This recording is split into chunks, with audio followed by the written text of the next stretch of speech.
are you doing today? This simple question is a formality cemented into my conversations with strangers, acquaintances, and loved ones alike. Yet, the socially acceptable response remains quite limited. Every day, I feel pressured to maintain this facade of happiness or at the very least contentment at all times. I have to think twice before letting people know how I really feel inside. And so I resort to my standard cookie-cutter response of I'm doing great or I'm fine and thank you. Even if I dare to hint at my unhappiness, I feel pressured to keep my answers brief or ambiguous. Why is this so? Why do I feel this way every single day? Well, I've been asking myself this question for some time now, and I've discovered my answer through an experience with a friend I deeply adore. Last year, she came over to my place to work on a school project together, and upon seeing her, I immediately noticed the cuts on her arm. Thin, horizontal lines trickled across her bare forearm. Her skin was still red, a clear indication of how recently she was cut. She told me that the cuts were from falling into a bush whilst riding a motorcycle with a friend the day prior.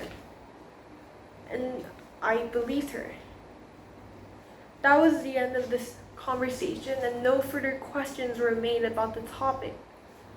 Little did I know that the cuts were evidence of self-harm, something that she did to seize her numbness, or sometimes to even question if she was still alive.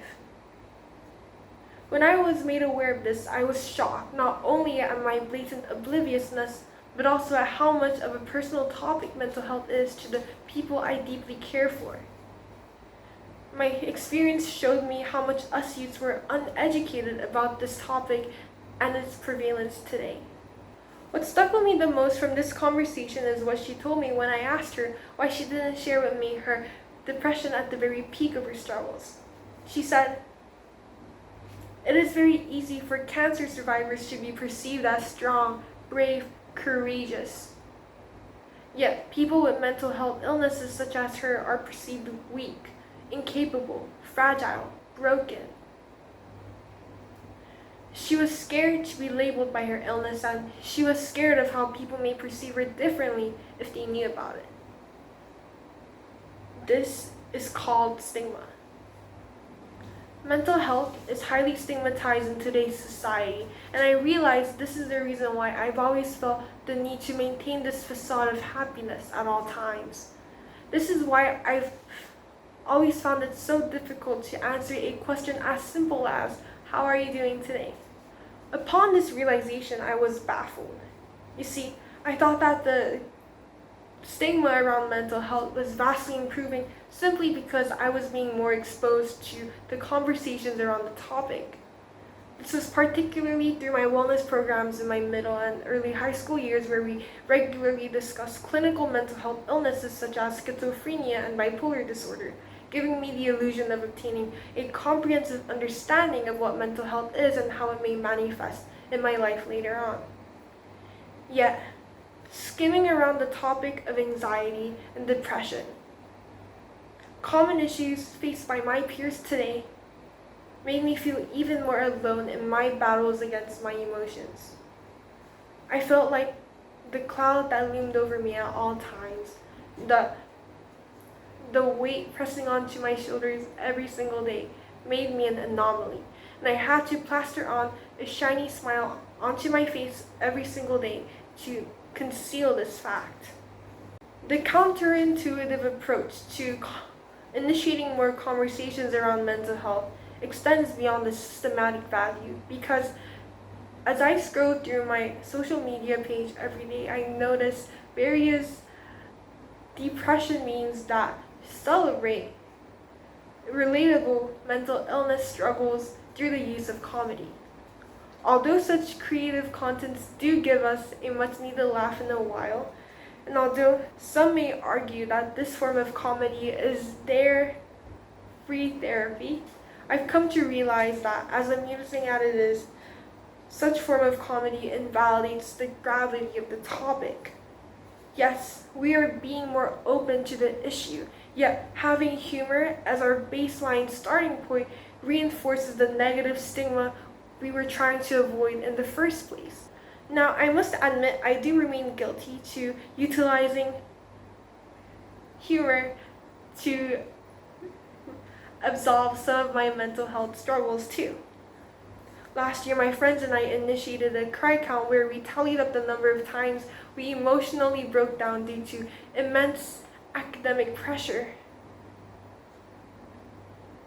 We made this into a competition where the highest of our scores being 43 won by the end of the year, and this was our way of alleviating pressure. Yet, jokes and games aside, we realized that our cry count ultimately reinforced the mental stigma we were unintentionally. We made mental illness a supposed joke, and we were reinforcing the negative connotations around it too. Looking back, these experiences taught me that breaking the stigma around mental health is much more than starting various superficial conversations of the topic. It is more than informing yourself of various clinical mental health illnesses such as bipolar disorder, because breaking the stigma starts with our language and the way in which we frame our conversation. Providing teenagers with a safe space to express their struggles without fear of shame or judgment is imperative to progressing societal stigmatized views around mental illness. This is particularly relevant in a local context such as Vietnam, where the mental health care industry remains extremely underdeveloped. Here, serious illnesses such as schizophrenia are acknowledged, whilst mild illnesses such as depression are not, even though they are arguably of equal importance. This cultural attitude is reflected in the National Mental Health Care Program, which covers 30% of the state. The program only offers services for a narrow list of mental illnesses acknowledged globally. Every day I felt suffocated by the shame internalized within me. Every day I blamed myself constantly for everything that was going on inside my head, everything that I saw as wrong and as different. But I came to realize that this was happening to my peers all around me too. This was why my friends Yoomee and I started the Bluebells organization, a group dedicated to increasing awareness of mental health and its stigma in our community. This year, together with the National Institute of Psychology and Media, we founded the Blue Hotline, a hotline offering empathetic listening to our peers. Our program is free and offers anonymous and non-anonymous listening. And we have created a safe space where our peers can discuss their issues without fear of judgment or shame.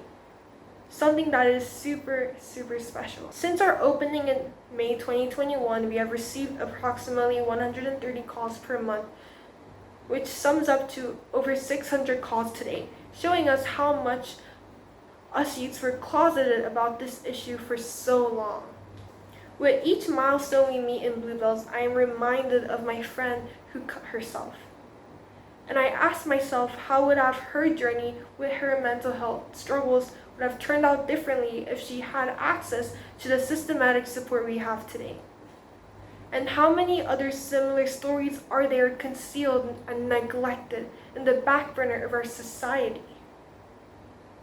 We may never know the answer to this question, but what we do know is, although the stigma cannot be solved overnight, we can do our own part to help resolve this issue.